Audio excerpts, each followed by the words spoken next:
Hey guys, welcome back to another video, and in this video I'm going to be telling you about how to fix D3D11-Compatible GPU Feature Level 11.0 Model 5.0 is required to run the engine. To fix this issue, what you have to do is you have to make sure that your GPU is actually compatible with DirectX 11. To do this, just simply press Windows plus R and search for this DXDIAG and click OK. Once you do this, this dialog box would be open. As you can see, DirectX diagnostic tool.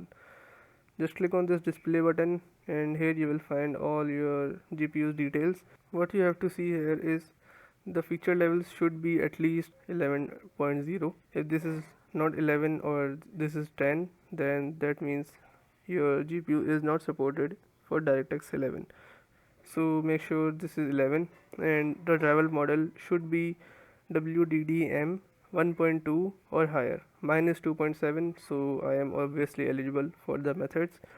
So if you meet the requirements, you can try these two methods which I am about to tell you. The first one would be updating your GPU drivers. Obviously, make sure you update your GPU drivers from the official sources, and the second would be you have to update your DirectX drivers. In order to do that, just open Google Chrome, search for DirectX download.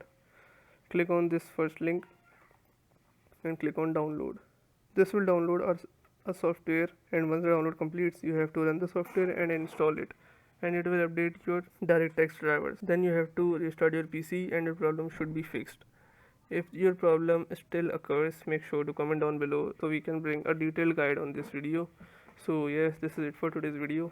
We bring more tutorials like this every other day, so make sure to subscribe and do tell in the comment that which tutorial should we bring next. Subscribe, leave a like, comment, and thanks for watching.